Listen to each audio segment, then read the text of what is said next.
Ustedes recuerdan que la semana pasada nosotros iniciamos una pequeña serie acerca de el Evangelio y sus implicaciones.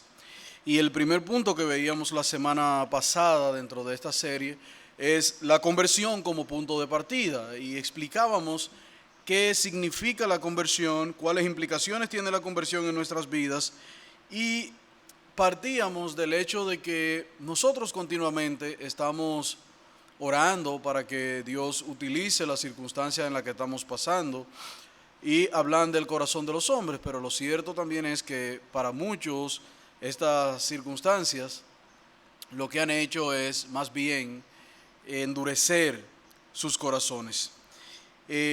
Nuestra oración entonces, enfocándolo desde un punto de vista bíblico, debe ser que Dios vuelva los corazones de los hombres hacia Él y que en medio de esta circunstancia puedan ver lo maravilloso que es Dios, lo maravilloso de su palabra, puedan ver las promesas y la esperanza que hay en Él y de esta forma puedan creer en Cristo para salvación. Por tanto, nuestra perspectiva es de aprovechar toda la oportunidad que podamos para predicar el Evangelio en estos momentos, aprovechar la oportunidad para mostrar a través del Evangelio, en primer lugar, la pecaminosidad del hombre, en segundo lugar, su incapacidad para poder salvarse, por cuanto ha fallado en el propósito para el cual fue diseñado, y al fallar en este propósito, entonces el hombre permanece en una condición de condenación, y de seguir en ese estado de condenación, la realidad que le espera es el infierno. Y veíamos esto y decíamos, el infierno no es un mito creado por los evangélicos para infundir temor a los hombres, sino el justo castigo por hombres y mujeres que han abandonado a Dios, que han dado su espalda a Dios para vivir conforme a los deseos de la carne, a los deseos de este mundo y la vanagloria que hay en él. Así que vivir de espalda a Dios es no creer en su palabra, no creer en Él como Señor, y esto tendrá una consecuencia a lo largo de tu vida. Y la condenación no es más que el pago justo por tus pecados. Entonces, a la luz de esa realidad, es que el Evangelio empieza a tener color en las vidas de las personas. Cuando un hombre logra entender esto, que está perdido en sus pecados, cuando un hombre logra entender que ha estado viviendo de espalda a Dios, cuando un hombre logra entender que su vida no ha sido para glorificar a Dios, el propósito para el que fue creado, cuando logramos entender eso por la obra del Espíritu Santo, entonces preguntamos, como preguntó el carcelero de Filipo, ¿qué debo hacer para ser salvo? O como aquel hombre, Nicodemo, dijo, ¿cómo puedo yo, siendo viejo, nacer de nuevo? ¿Puede acaso un hombre entrar por segunda vez al vientre de su madre y nacer? Y Jesús, de una manera maravillosa, empieza a explicarle a este hombre qué es el nuevo nacimiento, qué es la conversión y qué implicaciones tiene esto en la vida del ser humano.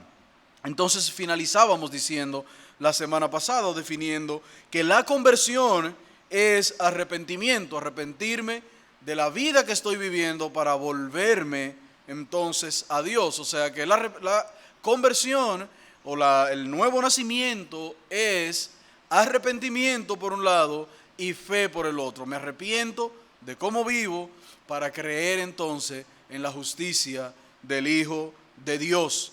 Y finalmente veíamos la semana pasada que esa conversión es un don de Dios. Es un don de Dios. Es Dios quien obra en el corazón del hombre tal arrepentimiento para poder reconocer su condición y acudir a Cristo en arrepentimiento y en fe.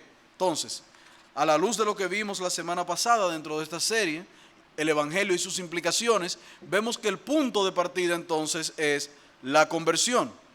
Pero es bien importante, hermanos, que tanto los que discipulamos, los que estamos en la labor de discipular, y nuestra iglesia en este sentido tiene un arduo trabajo, pues no solamente tratamos y trabajamos el discipulado desde el punto de vista de los estudios bíblicos que están establecidos durante toda la semana, sino que nosotros también tenemos lo que es el evangelismo personal y tenemos un manual de evangelismo y discipulado con el cual estamos trabajando con las personas. Y es bueno nosotros tener una perspectiva clara de qué es la conversión, de qué es el Evangelio y sus implicaciones, para nosotros poder ser real y efectivamente un medio de bendición para quienes nos escuchan.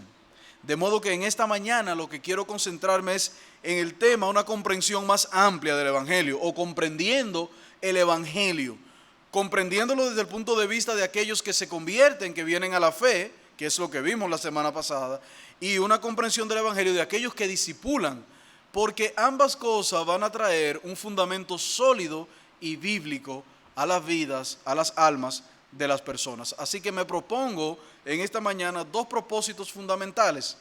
En primer lugar, crear en los creyentes nuevos una base bíblica que le permita a ellos encontrar ánimo y perseverar en esa verdad del Evangelio en la cual han creído. Y en segundo lugar, crear una comprensión mayor de lo que implica el evangelismo en quienes llevan esta tarea a cabo de evangelizar. Así que vamos a ver entonces en nuestro primer punto ahora, comprendiendo el Evangelio y su amplitud. Comprendiendo el Evangelio y su amplitud. Y esto es de suma importancia, hermanos, porque nosotros cuando hablamos de comprendiendo el Evangelio y la amplitud del Evangelio, nos estamos refiriendo a ello porque en nuestras mentes el Evangelio está relacionado y atado únicamente a la conversión. Cuando hablamos de Evangelio pensamos en conversión. Pero no podemos olvidar, hermano, que la conversión es solo un elemento dentro de la vida evangélica. Es el principio. No está directa y exclusivamente relacionado a la salvación. El Evangelio es mucho más que eso. El Evangelio es la vida del cristiano. El cristiano vive por el Evangelio y vive para el Evangelio. La vida del cristiano está marcada por rasgos evangélicos. Y nosotros predicamos el Evangelio a los perdidos para que conozcan la gracia salvadora de Dios, pero cuando somos convertidos, entonces nosotros vivimos por esa misma gracia, por esa gracia del Evangelio. El apóstol Pablo describe el Evangelio como poder de Dios.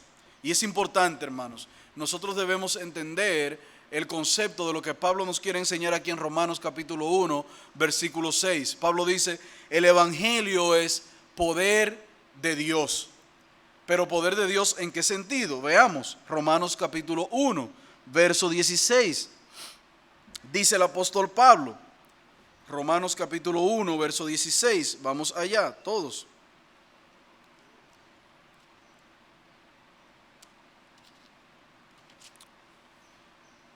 En el verso 16 y 17 dice las Escrituras, porque no me avergüenzo del Evangelio, porque es poder de Dios para salvación a todo aquel que cree, al judío primeramente y también al griego, porque en el Evangelio la justicia de Dios se revela por fe y para fe, como está escrito, el justo por la fe vivirá. Y es interesante el orden de idea que el apóstol Pablo trata aquí en este punto. Observen bien, porque no me avergüenzo del Evangelio. Razón número 1, porque el Evangelio es poder de Dios para salvación a todo aquel que cree. Ahí está la conversión. El Evangelio es el poder de Dios para todo aquel que cree. Al judío primeramente y al griego. Pero observen la segunda parte en el verso 17 que dice, porque en el Evangelio la justicia de Dios se revela por fe y para fe, como está escrito, mas el justo por la fe vivirá. O sea, venimos a la conversión, creemos en el Señor por el Evangelio, pero nuestra fe se fundamenta en este Evangelio. El justo por la fe vivirá. ¿Y qué es lo que engendra fe en el hombre? La fe es engendrada por el Evangelio de Jesucristo, nuestra esperanza y nuestra justicia. Así que nuestras vidas deben seguir girando en torno a ese Evangelio que nos ha salvado. Porque Este evangelio es lo que nos lleva a creer en el Señor Jesucristo, y es este evangelio el que nos lleva a vivir en el Señor Jesucristo. Salvación para el que cree y esperanza y vida eterna para aquellos que vivimos por el evangelio. Y las Escrituras, mis hermanos, está llena de este llamado a permanecer, a vivir por el evangelio. El apóstol Pablo más de una y otra vez insta a los hermanos en las distintas iglesias a las que él fue a predicar a vivir por el evangelio. En Filipenses capítulo 1, versículo 27, Pablo exhorta a los hermanos en la iglesia de Filipo ¿a qué? A que vivan vidas dignas del evangelio. O sea, ese evangelio que nos transforma, ese evangelio que nos salva, es ese evangelio que nos transforma. Entonces debemos aprender a vivir vidas dignas del evangelio del Señor Jesucristo. Y es un aspecto que tanto el nuevo creyente, como vamos a ver más adelante, debe tener bien claro en sus mentes, pero sobre todo nosotros, lo que evangelizamos. No predicamos el evangelio únicamente para salvación, sino que una vez el hombre o la mujer es salvo, nosotros debemos guiarlo a ver el evangelio como el centro de su vida, para que vivan entonces vida, como Pablo le dice a los hermanos en Filipo, vidas dignas del evangelio. Pablo le dice en el versículo 27, solamente que se comporten, o sea, solamente que os comportéis como es digno del evangelio de Cristo, para que sea que yo vaya a veros o que esté ausente, oiga de vosotros que estáis firmes en un mismo espíritu, combatiendo unánimes la fe del evangelio. Y Pablo subraya al final, vivan vidas dignas del evangelio, pero también combatan unánime, ¿por cuál? Por la fe del evangelio. O sea, la vida de nosotros como creyentes gira en torno al evangelio del Señor Jesucristo. Y esa es una verdad que quienes discipulamos debemos tener bien claro, para que nosotros podamos entonces guiar a las personas a un evangelio bíblico, a un evangelio centrado en Jesucristo, a un evangelio centrado en el poder de Dios a través de él. En Colosenses capítulo 1, versículo 4 también, Pablo alaba a estos hermanos en Colosas, se siente gozoso por la obra del Espíritu Santo en las vidas de ellos. Y fíjense cómo Pablo lo dice en el versículo 4 al 6. Pablo dice, habiendo oído de vosotros, versículo 4, sí, verso 4, Colosenses 1. Pablo les dice a ellos, habiendo oído de vuestra fe en Cristo Jesús y del amor que tenéis a todos los santos, a causa de la esperanza que os está guardada en los cielos, la cual ya habéis oído. Entonces observen bien, hermanos, habéis oído por la palabra verdadera, ¿de quién? Del evangelio. Por la palabra verdadera del evangelio. Verso 6, que ha llegado hasta vosotros, así como a todo el mundo. ¿Y qué hace ese evangelio? Pablo le dice a ellos, y lleva fruto y crece también en vosotros desde el día que oíste y conociste la gracia de Dios en verdad. Entonces observen cómo este evangelio tiene el poder de convertirnos, o sea, de cambiarnos, tiene el poder de transformarnos y tiene el poder de hacernos llevar entonces frutos. Es lo que Pablo dice aquí cuando termina y dice Pablo, y que ha llegado hasta vosotros, así como a todo el mundo, y consecuencia del evangelio, lleva fruto y crece también en vosotros desde el día que oíste y conociste la gracia de Dios en verdad. ¿Y cuál fue esa gracia de Dios que transformó la vida de estos hombres, que lo llevó a creer en Cristo? El evangelio, las buenas nuevas de salvación, de que Dios estaba en Cristo reconciliándonos con Él, de que Cristo es nuestra justificación, de que el estado de condenación que pesaba sobre nosotros fue eliminado y quitado por nuestro sustituto, que es nuestro Señor Jesucristo. Cuando conocimos esa gracia de Dios y experimentamos a través del evangelio esta conversión, entonces estamos preparados para ser transformados por el poder del evangelio y para crecer, como Pablo bien dice y da testimonio de estos hermanos en la iglesia de Colosa. Podemos entonces, hermanos, concluir que el evangelio no es solo el medio de nuestra salvación, sino también el medio de nuestra transformación. Es importante esto, hermanos. El Evangelio no solamente es el medio de nuestra salvación, sino también el medio de nuestra transformación. Es el Evangelio de Cristo lo que cada día lleva al hombre a crecer hasta la medida de la estatura de aquel que lo llamó. Así que el Evangelio de Cristo no es solamente la puerta de entrada, es mucho más que eso. Es como cuando llegamos a un museo. Alguien nos dice, bueno, vamos a ir al Museo del Hombre Dominicano. ¿Y qué es el Museo del Hombre Dominicano? Y la gente nos dice, bueno, es un museo donde está establecida la cultura del hombre dominicano.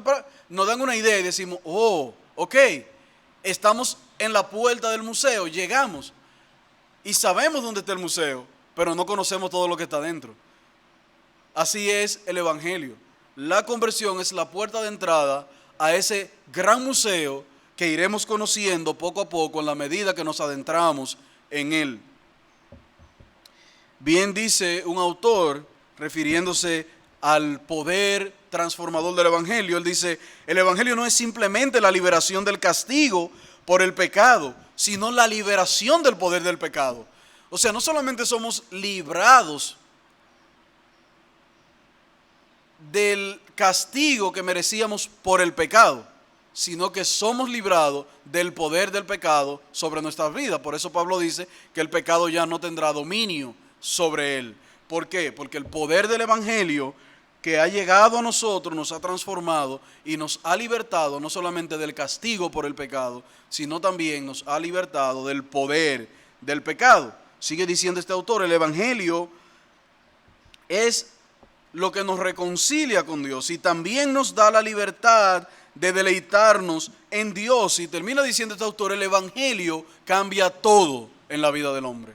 El Evangelio cambia todo en la vida del hombre. Este Evangelio, hermanos, que convirtió al apóstol Pablo, que llamó al apóstol Pablo, es también quien le dio al apóstol Pablo la fortaleza y la firmeza. El Evangelio creó en Pablo un hombre maduro en la fe, a tal punto que Pablo en Gálatas capítulo 2 versículo 5, hablando de cómo algunos falsos estaban tratando de disuadir, de seducir a los hermanos en la iglesia de Galacia, Pablo le dice a ellos, a los cuales ni por un momento cedimos a someternos, para que la verdad del Evangelio permaneciese en nosotros. Ese Evangelio le da poder. Ese Evangelio tiene poder para hacernos permanecer firmes a pesar de la circunstancia. Y ese es el Evangelio que nosotros debemos enseñar. Ese es el Evangelio que vemos en las Escrituras. Un Evangelio que convierte las almas y un Evangelio que tiene poder para sostener firme las almas en el camino de la fe. Por eso debe estar muy claro, mis hermanos, en nuestras mentes cuando estamos discipulando, cuando estamos en un estudio bíblico, cuando estamos en los evangelismos, cuando estamos predicando la palabra de Dios en cualquier momento. Nuestro fin último no debe ser únicamente la conversión, es el propósito. Nosotros queremos que las almas vengan al Evangelio, pero nosotros debemos también velar y saber que nuestro trabajo no terminó con la conversión del discipulado. Nuestro trabajo apenas inicia allí. ¿Por qué? Porque ese Evangelio que lo salvó, ese Evangelio tiene ahora poder para ir transformándolo. Y los nuevos creyentes, hermanos, necesitan que nosotros le guiemos en la verdad bíblica, que lo fundamentemos en la piedra angular de la fe. Y hay mucho evangelio diluido, hay mucho evangelio falso, hay mucho evangelio basado en emociones, hay mucho evangelio basado en prosperidad, hay mucha clase de evangelio. El evangelio verdadero es aquel que tiene el poder para convertir las almas y para transformar las almas, como nosotros vemos en la palabra de Dios. Y nosotros debemos estar claros de eso, para que nuestra obra evangelística sea una obra completa. Mostremos no solamente la salvación del Señor, sino la esperanza viva que tenemos en nuestro Señor. Ese evangelio que convirtió a Pablo le daba a Pablo que fortaleza cada día. lo iba transformando a cada día. Y veremos más adelante algunos aspectos que debemos tener en cuenta cuando estamos trabajando con nuevos creyentes. Así que, mi hermano, cuando nosotros empezamos a entender la magnitud del Evangelio y lo que esto implica, nuestra forma de evangelizar, nuestra forma de predicar va a cambiar, definitivamente cambia. Porque nosotros no estamos predicando el Evangelio para cumplir estadísticas. Nosotros no estamos predicando el Evangelio para cada semana contar cuántas personas se han convertido bajo nuestra predicación. Nosotros estamos predicando el Evangelio para que ese Evangelio, que es poder de Dios, transforme la vida de la gente. No nos interesan los números, en un sentido. Nos interesa que la gente entienda la verdad del Evangelio. Que si se convirtió uno, ese uno sepa lo que significa el Evangelio, entienda las implicaciones del Evangelio y pueda caminar por el poder de ese Evangelio. Entonces, eso va a cambiar nuestra forma, hermanos. Cambiará en nosotros. Empezaremos a ver la conversión no como el final de nuestro trabajo, sino como el inicio.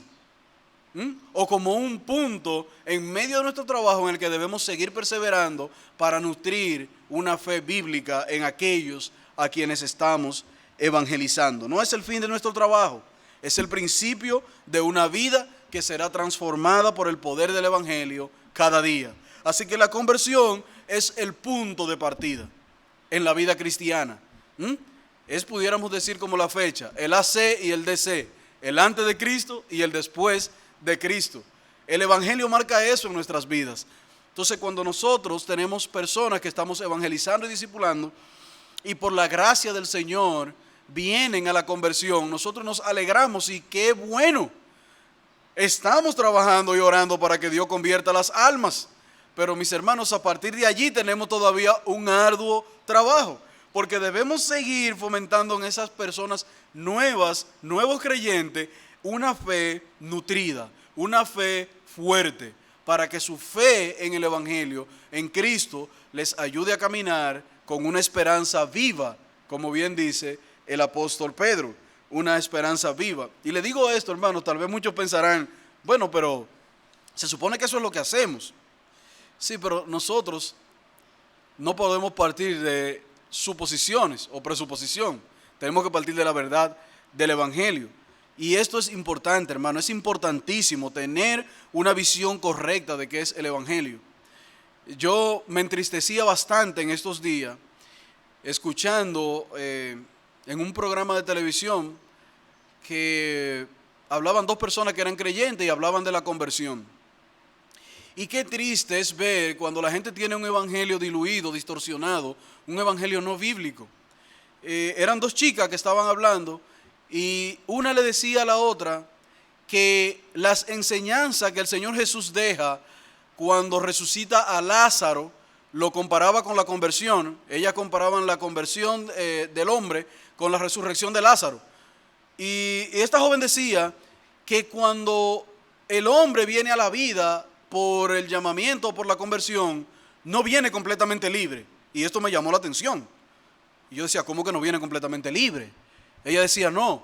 Observa que en la enseñanza de Jesús, con relación a Lázaro, cuando Jesús le dice, Lázaro ven fuera, ya lo había llamado y Lázaro vino fuera. Y ella decía, pero Lázaro no estaba totalmente libre. Él tuvo que decirle a alguien que lo desataran, que le quitaran las vendas. Y cuando esa persona de un nivel espiritual mayor a Lázaro le quitó las vendas, Lázaro fue realmente libre. Yo dije, espérate, pero es que eso no es el Evangelio. Ese no es el Evangelio. El poder del Evangelio no reside en el hombre, sino en Cristo. Porque Él es el Evangelio. Él es nuestro Evangelio. Él es nuestro sustituto. Si Cristo dijo, sé libre, tu pecado te han perdonado, nadie más tiene que desatarme nada. Yo soy libre por el poder de la palabra de Dios obrando en mi vida. Pero fíjense cómo una concepción errada del Evangelio siembra en los creyentes, ¿qué? Una dificultad para el crecimiento. Porque un creyente que entienda que el llamado de Cristo no es suficiente para libertarlo, es un creyente que va a vivir atado a las creencias humanas, a la creencia de los hombres. El Evangelio, mis hermanos, es poder de Dios para salvación a todo aquel que cree, pero también para vida a aquellos que permanecemos fiel caminando en el Evangelio. Es lo que va a transformar nuestras vidas. Por eso es importante que nosotros ampliemos este marco de referencia de lo importante de entender las implicaciones del Evangelio y no ver la conversión de las personas como nuestro fin último, sino más bien como un punto de partida en la que esas vidas serán transformadas por el poder del Evangelio continuamente y podrán caminar por la fe en Jesucristo firme. Y hermanos, déjenme decirles que si nosotros logramos hacer eso en nuestra vida, podremos recibir del Señor buen siervo y fiel. Porque estamos aquí para guiar a la gente a través del Evangelio, para enseñarle a la gente el Evangelio y que el poder del Evangelio transforme a esas personas. Así que tan importante es que nosotros podamos entender las implicaciones del Evangelio. Por eso es importante. Nos da una visión correcta del Evangelio, nos da una visión correcta del evangelismo. No vamos a tener la visión que tienen los evangelistas de campaña, porque a esa gente, mis hermanos, de verdad que no le interesa para nada la transformación de la vida de la gente. Esa gente lo que le interesa son las estadísticas. Fui a República Dominicana, prediqué una noche, se salvaron 5,000. 5,000 pasaron al frente. Hermanos, eso es lo que a ellos les interesa, números para anotar en un papelito. Ahora, yo le preguntaba a un amigo mío que había participado en una de esas campañas, yo le decía, ¿a cuánta de esa gente ustedes pudieron darle seguimiento? Porque como hablábamos de lo glorioso que fue, de cómo se manifestó el Espíritu Santo, según me contaba esa persona, yo le preguntaba, ok, ¿y a cuántos de eso ustedes pudieron darle seguimiento? ¿A cuántos de eso ustedes pudieron contactar que realmente permanecieron en la fe? ¿Cuántos de eso han permanecido visitando la iglesia? Entonces, fíjense, hermano, cómo cuando vemos las implicaciones del Evangelio, nuestra perspectiva va a cambiar. Nosotros no predicamos para tener un número. Quiera el Señor que en cada campaña que nosotros hacemos y vamos a una cancha, se conviertan muchos. Sí, que se conviertan muchos. Pero aparte de que se conviertan muchos, nosotros queremos a muchos perseverando, porque realmente ese evangelio predicado transformó su vida. Entonces, esa perspectiva es la que nosotros, como una iglesia, que uno de sus pilares es la evangelización, debemos tener entonces en nuestras mentes. Ok, ya tenemos una idea más amplia de qué es el evangelismo. Pasemos entonces, en segundo lugar, a considerar, y un poquito más amplio, esto que he llamado experimentando el poder del Evangelio, experimentando el poder del Evangelio. Podemos dar una perspectiva bíblica a los nuevos creyentes bajo dos premisas, mis hermanos. Bajo dos premisas.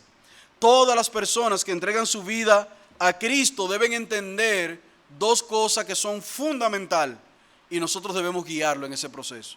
En primer lugar, ellos tienen una perspectiva limitada de Dios y del Evangelio.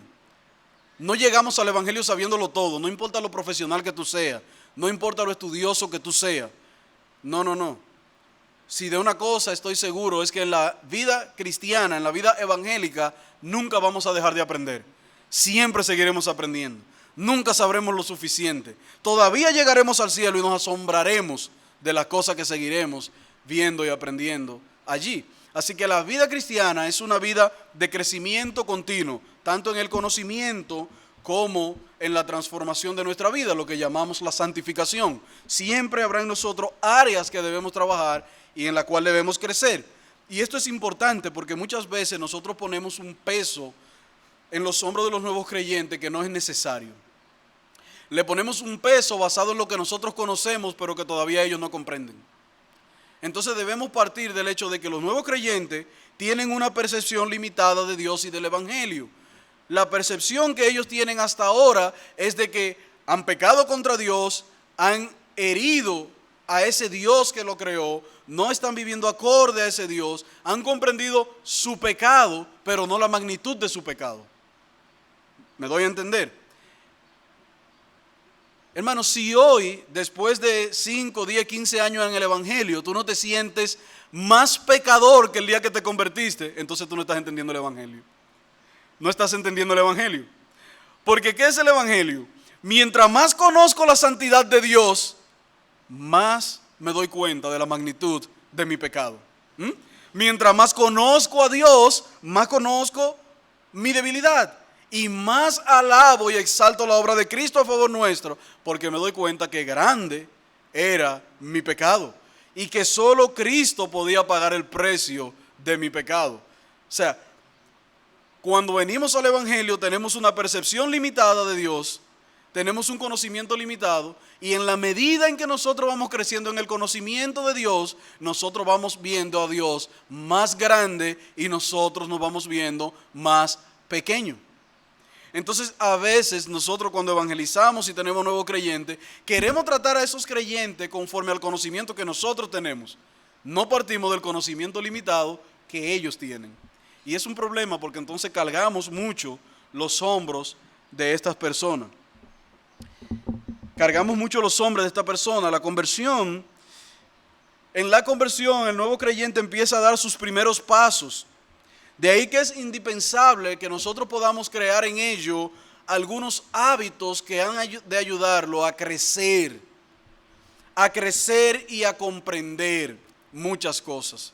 Y ellos irán creciendo conforme vayan estudiando y conforme vayan teniendo una relación íntima con Dios.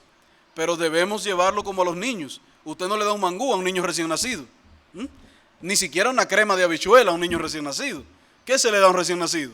Leche. Le vamos dando leche. Y cuando ya su estómago está un poquito formado, se le empieza a dar crema, avena, jugo. Y en la medida que se va fortaleciendo, le vamos dando ¿qué? Mangú, habichuela, arroz con habichuela, mezclado. Hermanos, es lo mismo en la vida cristiana. Es lo mismo. No importa que tú tengas una maestría, un PhD, un HDDD, lo que tú quieras tener. Cuando vienes al Evangelio, tienes que ser lo suficientemente humilde para sentarte a aprender de aquellos que tienen años en el Evangelio, muchas cosas que enseñarte y que te van a dar herramientas para luchar contra el pecado en tu vida. Porque óyeme bien, en una maestría no se aprende a luchar contra el pecado. En un PhD no se aprende a luchar contra el pecado. Tú podrás ser philosophical doctor, pero mire, para luchar contra el pecado se necesita el poder del Evangelio, la gracia de Dios, la ayuda fiel de Cristo y la oración. Por tanto, no importa el nivel académico que tú tengas, te podrá ayudar para comprender y tal vez madurar y avanzar más que otros, evidentemente. Pero no hay todavía una maestría para aprender a ser humilde. Se aprende a ser humilde viendo a Jesús, al Maestro, como hemos visto en clase pasada.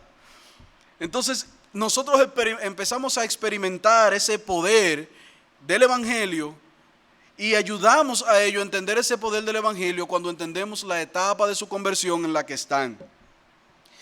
Ellos empiezan a dar sus primeros pasos y nosotros debemos ayudarlo. ¿Y cómo lo ayudamos en esa primera etapa? Mis hermanos, lo primero, porque no es lo que siempre hacemos, lo primero que nosotros debemos hacer con los nuevos creyentes es fomentar un amor por la lectura bíblica. ¿Y por qué digo por la lectura bíblica? Porque nosotros los bautistas tenemos un problema. Como la mayoría ha leído mucho, siempre quieren recomendar libros a los nuevos creyentes. Un nuevo creyente necesita leer libros, es cierto. Pero hermano, lo primero que debemos sembrar en ellos es el amor por la lectura bíblica. Es el amor por la lectura bíblica. ¿Y por qué le digo esto?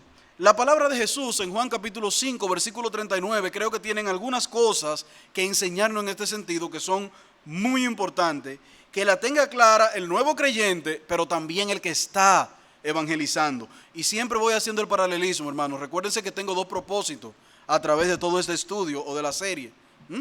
Tenemos dos propósitos. Y como bien decíamos, uno es, ¿verdad?, darle a los creyentes una base bíblica que le permita crecer, que le permita tener ánimo y perseverar, pero otra es que lo que discipulamos tengamos una comprensión del Evangelio que nos permita darle una base sólida a ellos. Observen bien las palabras de Jesús en Juan 5, 39. Juan capítulo 5, verso 39.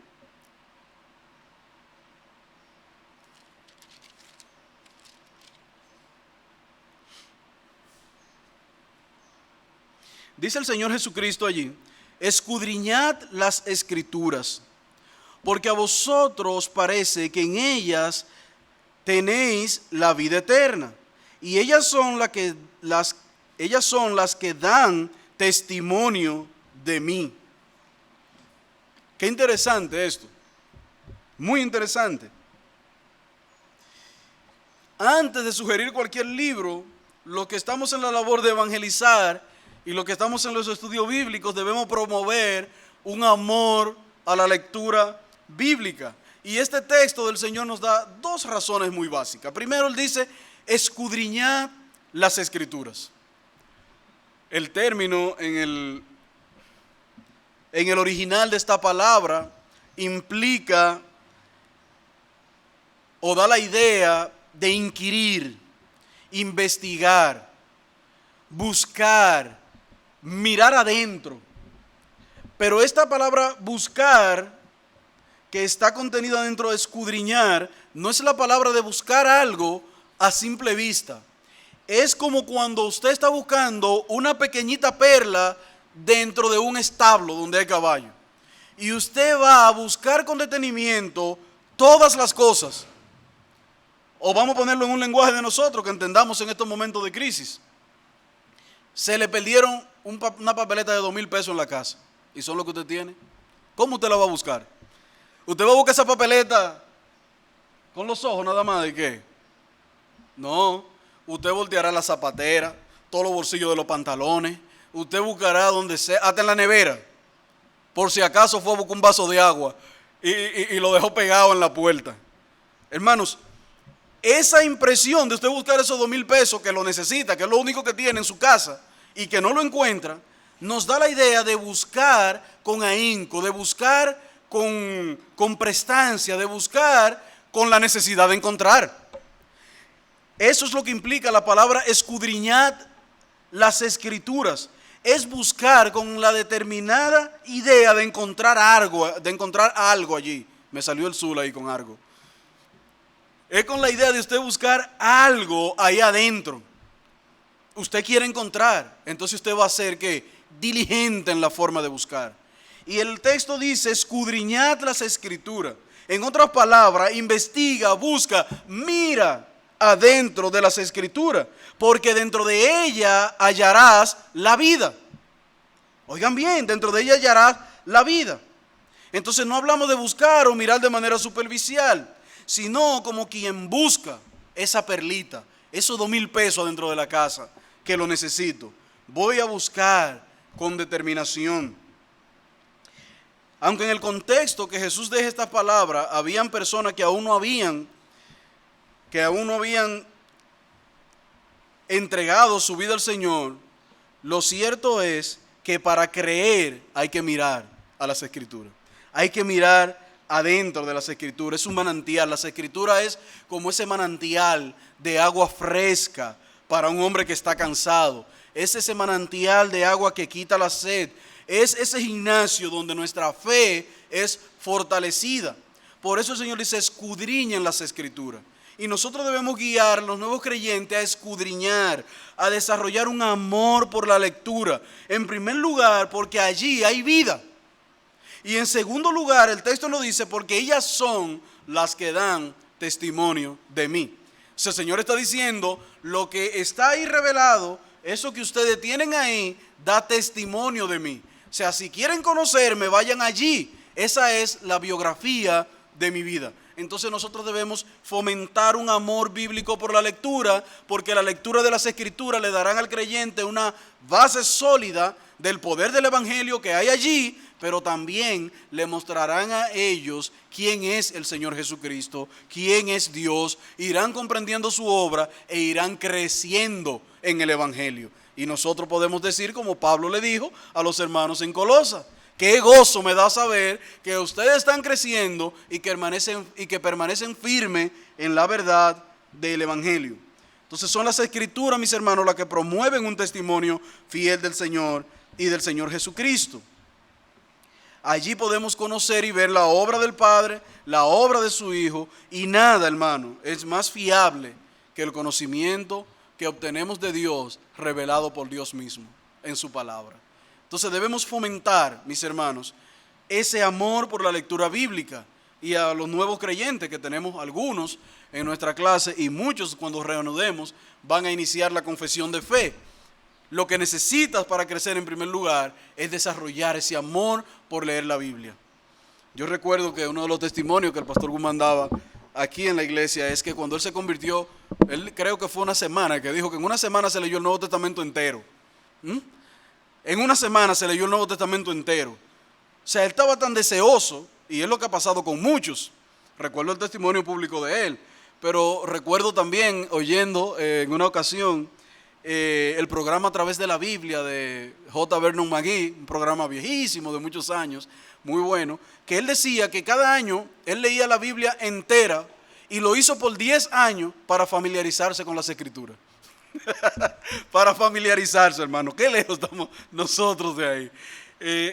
Pero es desarrollar ese amor, porque es allí donde nosotros tenemos un testimonio fiable y de primera mano de quién es Dios, lo que Dios ha hecho por nosotros, quién es Cristo, lo que Cristo ha hecho por nosotros, y donde podemos ver desplegado de una forma maravillosa el poder del Evangelio de Cristo. Por tanto, nosotros debemos fomentar esto, el amor por la lectura bíblica. Las Sagradas Escrituras constituyen la única regla suficiente, segura y fiable de todo conocimiento, fe y obediencia salvadora. Eso se encuentra, hermanos, en el capítulo 1 de nuestra confesión de fe.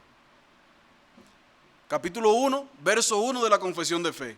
Las Sagradas Escrituras constituyen la única regla suficiente, segura e infalible de todo conocimiento, fe y obediencia salvadora. ¿A qué nos lleva eso, hermanos? A promover, a incentivar, a ayudar a los hermanos, a los nuevos creyentes, a todos en sentido general, a desarrollar ese amor por la lectura bíblica. Segunda de Timoteo, capítulo 3, versículo 16, es un texto conocido por todos, simplemente lo voy a citar, y dice: todas las Escrituras inspiradas por Dios, y es que útil para enseñar, para redarguir, para corregir y para instruir en justicia. Observen bien, y para instruir en justicia. Pero en segundo lugar, nosotros debemos fomentar en los nuevos creyentes el amor también por la oración y la dependencia de Dios. Nosotros debemos proveer a los nuevos creyentes dirección. Recuerden que en su limitado conocimiento hay cosas que aún no entienden y debemos entonces darle esas primeras bases: amor por la lectura bíblica y también amor por la oración, porque el amor por la oración los va a ayudar a ellos a depender más de Dios. Lo va a ayudar a depender más de Dios. La oración es dependencia de Dios. Los creyentes deben crecer en su visión de la oración. La oración es la oportunidad de nosotros ir a la presencia de Dios, dar acción de gracia, reconociendo que Él es Dios, que Él es Rey, que Él es el Rey de nuestras vidas, y nosotros acudimos para agradecer y reconocer nuestras debilidades e incapacidades. Y allí nosotros, ¿qué hacemos? Pedimos al Señor que nos ayude. Nosotros debemos incentivar la oración como ese momento íntimo entre Dios y el creyente. Ese momento en el que nosotros vamos a Él y le decimos: aquí estoy, Señor, como lo que soy. Delante de ti no puedo aparentar. Delante de ti no puedo mostrar que soy lo que no soy. Aquí estoy yo, Señor, tal cual. Ayúdame. Y es allí en la oración donde nosotros pedimos sabiduría para estudiar las Escrituras, por nuestras necesidades materiales y espirituales, por nuestros planes y proyectos, por la familia, por el empleo, por salud, por dirección. Hermanos, enseñarles que no importa los años que tengan en la fe, la oración es dependencia de Dios. Es reconocer que yo no puedo y Él sí puede. Es reconocer que yo no soy suficiente, pero Él es suficiente. Entonces, no hay nada que humille más al hombre que la oración, porque lo saca de él para depender de Dios. Te saca de ti para depender de Dios. Y esa oración está matizada por 3 aspectos que nosotros no podemos obviar. En primer lugar, ¿a quién le pedimos? En Mateo capítulo 6, versículo 9, nos dice que el Padre, vamos allá, Mateo capítulo 6, verso 9.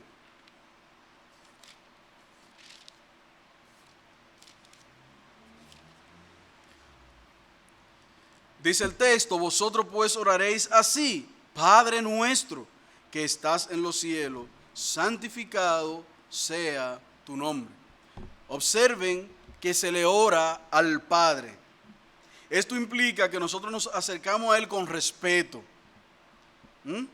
Debemos acercarnos con respeto, porque Él es digno de este respeto, pero también con una conciencia clara de que Dios merece todo el respeto, merece toda la gloria. Él es el Padre, y el texto añade, y es santo. Él es el Padre, pero también es santo.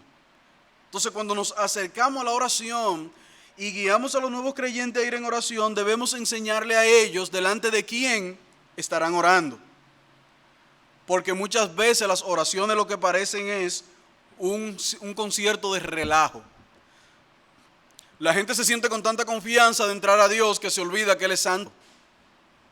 Y hemos oído oraciones que más que oraciones son cherchas, desprovistas de todo tipo de respeto hacia Dios, de todo tipo de conciencia de delante de quién están orando. Hermanos, y esto es importante, que desde los primeros pasos nosotros podamos enseñarle a las personas y decirle: mira, Él es el Rey, Él es Dios, Él es el Padre, pero óyeme, Él es santo, ten cuidado. Ten cuidado, porque Moisés, siendo Moisés, le dijeron lo que le dijeron. Quita los pies de tu calzado, recógete. Hermanos, debemos tener cuidado. Esas oraciones chabacanas que hay ahora, esas oraciones irrespetuosas, esas oraciones donde la confianza raya en la imprudencia. No, hermanos. Es delante del Padre, el creador del universo, el Dios eterno. Es delante de Él que estamos yendo a orar. Ojo, téngase mucho cuidado, que encima de todo eso es un Dios santo que no tolerará el pecado. Y crecer en esta idea es importante, porque veremos a Dios como lo que Él es, no como un mago de Oz que está ahí para satisfacer los deseos de la gente, no como un funcionario que acepta soborno, que yo le voy a dar algo por debajo para que me beneficie. No, mis hermanos, no, ojo, no. Es Dios el Padre, y debemos entrar allí con mucho respeto. Debemos entrar allí con mucho cuidado. Él es un padre que ama a sus hijos, pero no dudará en disciplinarlo, porque su amor, la disciplina, es una evidencia de su amor. Entonces debemos tener cuidado con eso.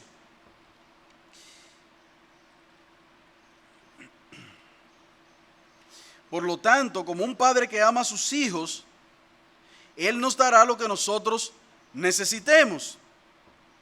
Y a veces no nos dará las cosas, y Santiago lo dice, capítulo 4, versículo 3. Y no recibís porque pedís mal. Muchas veces estamos pidiendo mal. Y en ese contexto, el Señor no nos dará una respuesta favorable a lo que estamos pidiendo. Por tanto, debemos pedir para que Él nos dé conforme a su voluntad para con nosotros. Ahora bien, en segundo lugar, en esa oración, tenemos claro de a quién estamos pidiendo, pero también debes tener claro quién pide. Como hijos, nosotros debemos ir al trono de la gracia con respeto, como ya mencioné. Como aquel hijo que usa su confianza, pero a la vez sabe que su padre es superior a él.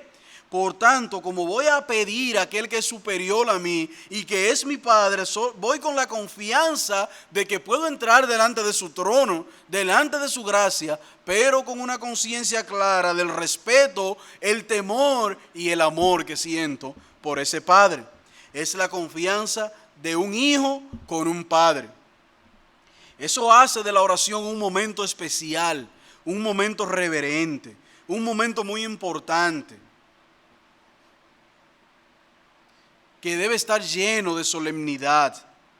La oración no debe, mis hermanos, ser tomada a la ligera. No, estás delante de Dios el Padre y tú eres su hijo y tú eres su hijo. Esa comprensión de la relación padre e hijo nos da confianza, pero también nos da dependencia. Nos da dependencia. Para un hijo, saber que su padre le va a dar conforme a sus riquezas en gloria y únicamente para su bien, nos hace descansar en su voluntad mediante la oración. Y a mí me encanta cuando suelo tocar este tema de la oración, brevemente ir a Lucas capítulo 11, versículo 11, y ver que allí en Lucas 11 el mismo Señor dice: ¿qué padre de vosotros, si su hijo le pide pan, le dará una piedra? O si pescado, le dará en lugar de pescado una serpiente? O si le pide un huevo, le dará un escorpión. Verso 13 de Lucas 11. Pues si vosotros, siendo malos, saben dar buenas dádivas a vuestros hijos, cuánto más vuestro Padre Celestial dará el Espíritu Santo a los que se lo piden. Cuánto más, o sea, si nosotros, siendo malos, sabemos dar buenas dádivas, cuánto más nuestro Padre, siendo bueno, nos ayudará. Y siempre es importante recordar que pedimos las cosas en el nombre de Jesús. Y cuando hablamos del nombre de Jesús, hermano, no es una coletilla como compartíamos con los jóvenes en el JTD en estos días. No es una coletilla que se la pegamos a la oración o una etiqueta que se le pega a una ropa para que pase por el código de barra. No, no, no. Cuando decimos en el nombre de Jesús, lo que estamos diciendo: en mí no hay mérito. Los méritos están en Cristo. Yo no puedo pedirle al Padre conforme a mis obras, sino conforme a la obra de Cristo.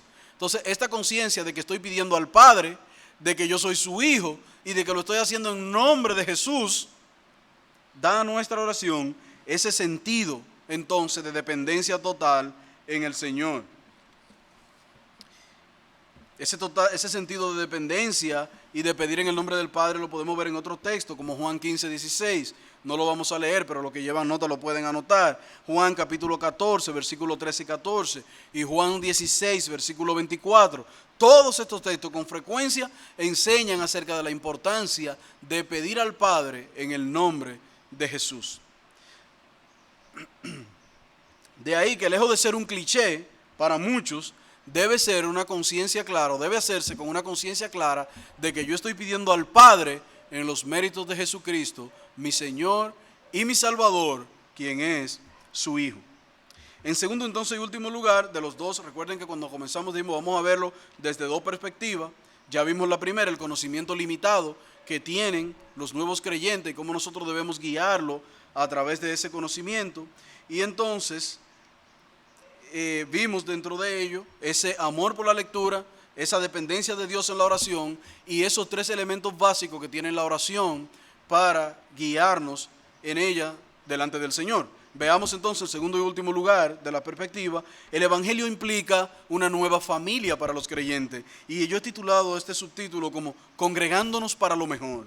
¿Y por qué, hermanos? Porque promover y guiar a los nuevos creyentes a la vida congregacional es una característica que nosotros debemos imitar de la iglesia primitiva. Cuando los hombres y mujeres se convertían en la iglesia primitiva, la iglesia apostólica, ellos permanecían juntos. Ellos permanecían como congregación, ellos permanecían dándose ánimo los unos a los otros y ayudándonos. Y es la comunidad de los santos la que provee una experiencia inigualable a los que han nacido a la familia de la fe. Es estar dentro de esa nueva familia, es salir de ese ambiente tóxico en el que estábamos para venir a un ambiente donde lo que se respira es el amor, la devoción, la sumisión y la obediencia a Cristo como Señor y Salvador. Entonces es en medio de la congregación que los nuevos creyentes empiezan a tener esa experiencia de lo que es ser un hijo de Dios. Por eso enfatizamos una y otra vez a los hermanos en los estudios bíblicos: inviten a las personas a la iglesia. Es bueno que ellos vengan, que ellos vean cómo nosotros alabamos, amamos, adoramos al Señor, porque esa experiencia, como la ha descrito uno de nuestros pastores, es el pedacito de cielo que nosotros vivimos aquí en la tierra. Es ese pedacito de cielo que vivimos en la tierra. Es aquí en la familia de la fe cuando somos acogidos, somos animados, somos fortalecidos, somos guiados. Sentimos entonces que estamos en una familia, que hemos nacido a una nueva familia. Desde el mismo momento que iniciamos un discipulado, nosotros debemos ir trabajando en estas personas la importancia de congregarnos, la importancia de congregarnos, la importancia de estar juntos.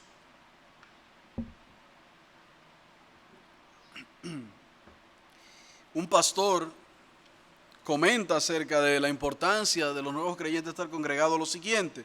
Él dice: una buena forma de ver la necesidad de congregarnos es a través de la ilustración de la brasa.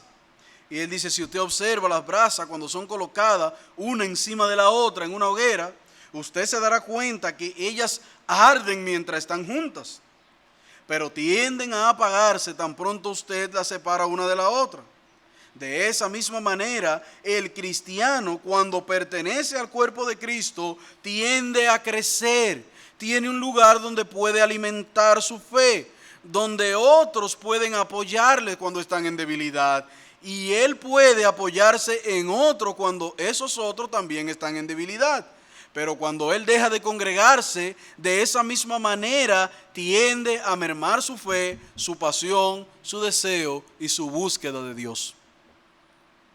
Es entonces en el contexto de la congregación, mis amados hermanos, en que nuestra fe debe crecer. Por tanto, nosotros debemos también fomentar ese amor por la congregación, porque nos congregamos para lo mejor, nos congregamos para ser animados, fortalecidos y nosotros poder ver, hermanos, en las vidas de nuestros hermanos cómo el poder del Evangelio lo ha hecho crecer.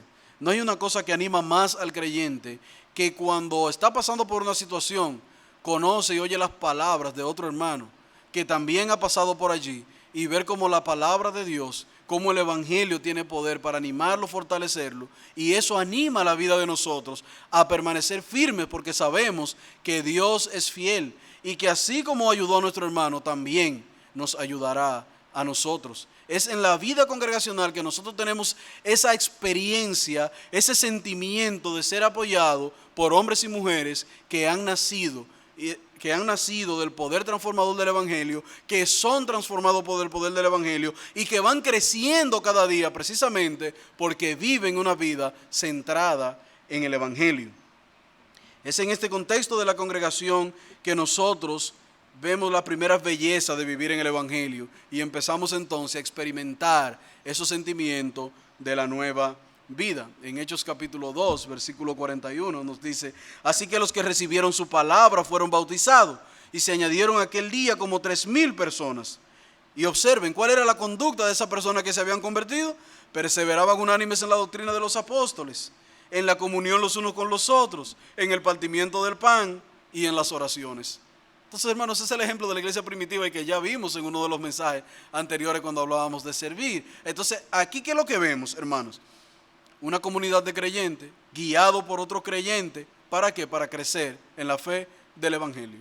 Esa es la perspectiva que nosotros queremos que cada uno de los hermanos que está discipulando, que cada uno de los hermanos que está evangelizando, que cada uno de los hermanos que es cabeza en un estudio bíblico desarrolle.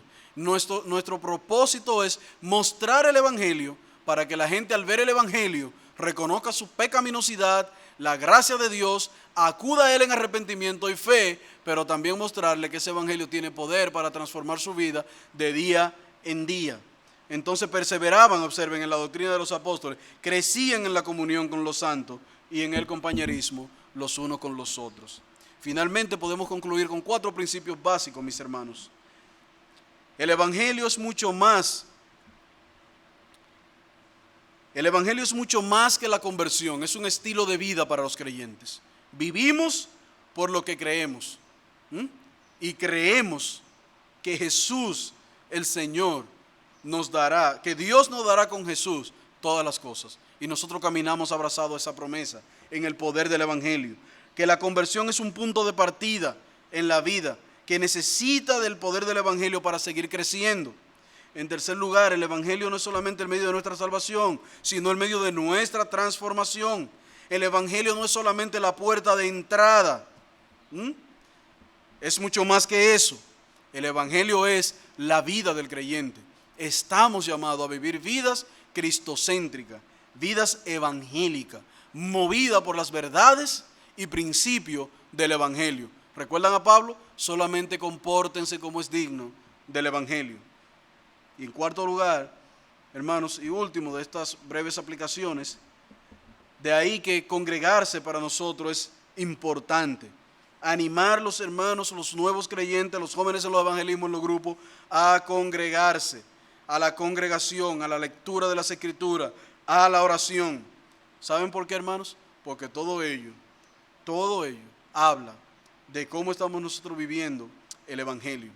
Así que hasta aquí vemos entonces las implicaciones que tiene ese Evangelio luego de la conversión para los nuevos creyentes. Mi propósito, si el Señor nos ayuda entonces, es, hermanos, tratar en la próxima ocasión, entonces, por qué es importante este conocimiento de Dios en principio y cómo nosotros podemos crecer en el conocimiento del Señor para afianzar y fortalecer nuestras vidas.